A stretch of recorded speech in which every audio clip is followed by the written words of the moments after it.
पिछले सफर में हमने ब्रज क्षेत्र का ऐतिहासिक जिला धौलपुर देखा।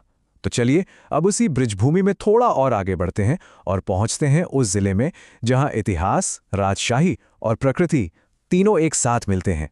हाँ, हम बात कर रहे हैं भरतपुर की। बिल्कुल, ये एक लाइन है ना, इसमें भरतपुर की पूरी कहानी छिपी है। एक तरफ शासकों का शौर्य है, लड़ाइयों की दास्तान है, तो दूसरी तरफ प्रकृति का एक ऐसा अद्भुत साम्राज्य है जहां परिंदों का राज चलता है। तो सबसे पहले चलिए फटाफट कुछ जरूरी तथ्य जान लेते हैं। भरतपुर संभाग का हेडक्वार्टर है। इसकी स्थापना 1733 ईस्वी में महाराजा सूरजमल ने की थी। इसे पूर्वी राजस्थान का प्रवेश द्वार भी कहा जाता है। और हाँ, सबसे जरूरी बात, ये जाट शासकों की ऐतिहासिक राजधानी रही है। देखिए, किसी भी जगह की कहानी ना उसकी जमीन से ही शुरू होती है। तो आइए सबसे पहले भरतपुर के भूगोल को समझते हैं। तो ये जो इलाका है, ये अपने दूर दूर तक फैले समतल मैदानों और बेहद उपजाऊ दोआब क्षेत्र के लिए जाना जाता है। और इस जमीन को जिंदगी देती हैं दो प्रमुख नदियां, बाणगंगा और रूपारेल। अब यहाँ एक बहुत ही इंटरेस्टिंग फैक्ट है, खासकर एग्जाम्स के पॉइंट ऑफ व्यू से।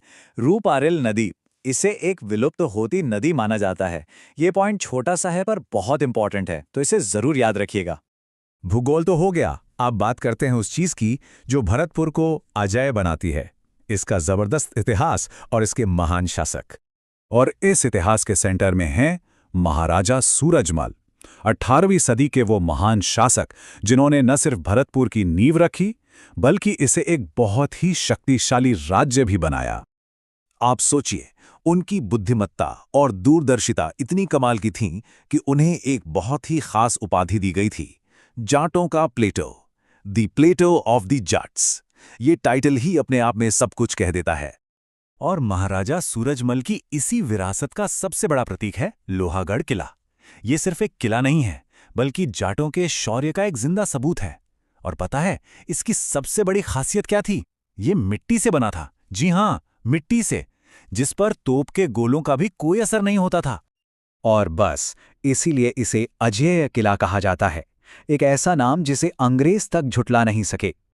तो इतिहास और युद्ध के मैदानों से निकलकर अब चलते हैं भरतपुर के उस पहलू की ओर जो शांत है, खूबसूरत है और जिसके लिए पूरी दुनिया में जाना जाता है। जी हाँ, ये है केवलादेव घना नेशनल पार्क। ये सिर्फ एक पार्क नहीं, बल्कि एक यूनेस्को वर्ल्ड हेरिटेज साइट है। ये खास तौर पर सर्दियों में आने वाले मेहमान साइबेरियन क्रेन के लिए मशहूर है। सच ने इसे पक्षियों का स्वर्ग कहा जाता है।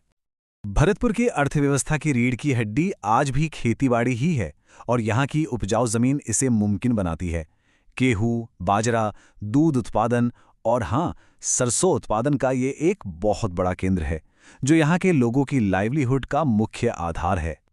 चलिए, अब तक हमने जो भी सीखा है उसे फटाफट रिवाइज करते हैं। तो शुरू करें हमारा एग्जाम रैपिड फायर। भरतपुर किस सांस्कृतिक अंचल का हिस्सा है? याद है ना, ब्रज क्षेत्र। इसके सबसे प्रसिद्ध शासक कौन थे? बिल्कुल, महाराजा सूरजमल। उस इनविंसिबल किले का नाम लोहागढ़। और वो विश्व प्रसिद्ध पक्षी अभयारण्य केवलादेव घना। और आखिर में वो नदी जो विलुप्त हो रही है, दैट्स राइट, रूपारेल। और अंत में बस एक सवाल कि कैसे एक जमीन जो अपने अजेय किलों और योद्धाओं के लिए जानी जाती है, वही जमीन पक्षियों के लिए एक विश्व प्रसिद्ध और शांत पनाहगाह भी बन जाती है। शायद यही भरतपुर की अनोखी कहानी है, ताकत और प्रकृति का एक खूबसूरत संगम।